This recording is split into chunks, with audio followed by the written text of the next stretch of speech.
നിങ്ങളുടെ മക്കൾക്ക് നിങ്ങൾ എന്താണോ പറഞ്ഞു കൊടുക്കുന്നത് അത് മാത്രമല്ല അവരുടെ ലൈഫിൽ സംഭവിക്കുന്നത്.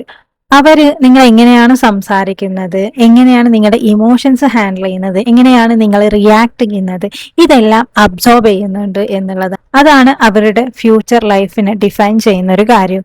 കുട്ടികൾ റിലേഷൻഷിപ്പിനെ കുറിച്ചിട്ട്, ഇമോഷൻസിനെ കുറിച്ചിട്ട് പഠിക്കുന്നത് ഒരിക്കലും സ്കൂളിൽ നിന്നോ അല്ലെങ്കിൽ ബുക്സിൽ നിന്നോ ഒന്നുമല്ല.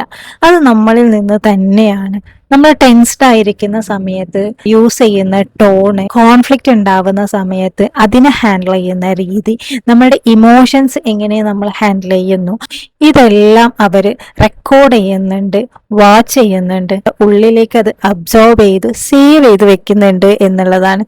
ആൻഡ് ഫ്യൂച്ചറിൽ ഈ ഒരു സെയിം കാര്യം തന്നെയായിരിക്കും അവർ റിപ്പീറ്റ് ചെയ്യാൻ പോകുന്നത്. ബിക്കോസ് അത് അവരുടെ ഉള്ളിൽ പ്രോഗ്രാം ആയി കഴിഞ്ഞു എന്നുള്ളതാണ്. നമ്മൾ വളർന്നു വരുന്ന സമയത്ത് എങ്ങനെയാണോ നമ്മുടെ ഉള്ളിൽ പ്രോഗ്രാം ആയത് അതുപോലെ തന്നെ. ഈ കാര്യങ്ങളൊക്കെ ഞാൻ പറയുന്നത് നിങ്ങൾക്കൊരു കുറ്റബോധം വരാൻ വേണ്ടിയിട്ടല്ല, പക്ഷെ ഇതാണ് റിയാലിറ്റി.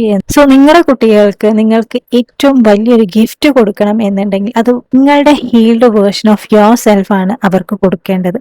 അപ്പൊ അവരുടെ ലൈഫിലുള്ള എൻ്റെ ബ്ലൂ പ്രിന്റ് മാറും എന്നുള്ളതാണ്. ആൻഡ് അതിലൂടെ അവരുടെ ജനറേഷൻസ് മാറും എന്നുള്ളതാണ്. ആൻഡ് ഇതിന്റെ ബ്യൂട്ടിഫുൾ പാർട്ട് എന്താന്ന് വെച്ചാൽ അത് നിങ്ങളിൽ നിന്നാണ് സ്റ്റാർട്ട് ചെയ്യുന്നത് എന്നുള്ളതാണ്. സോ ഇമോഷൻസ് അഡ്രസ് ചെയ്ത് ഹീലായിട്ടുള്ള നിങ്ങളുടെ സെൽഫിനെ തന്നെ ചൂസ് ചെയ്യുന്ന ഒരു വേർഷൻ ഓഫ് പാരന്റ് ആയിട്ട് അവർക്ക് നിങ്ങളെ തന്നെ മാറ്റി കൊടുക്കുക എന്നുള്ളതാണ്.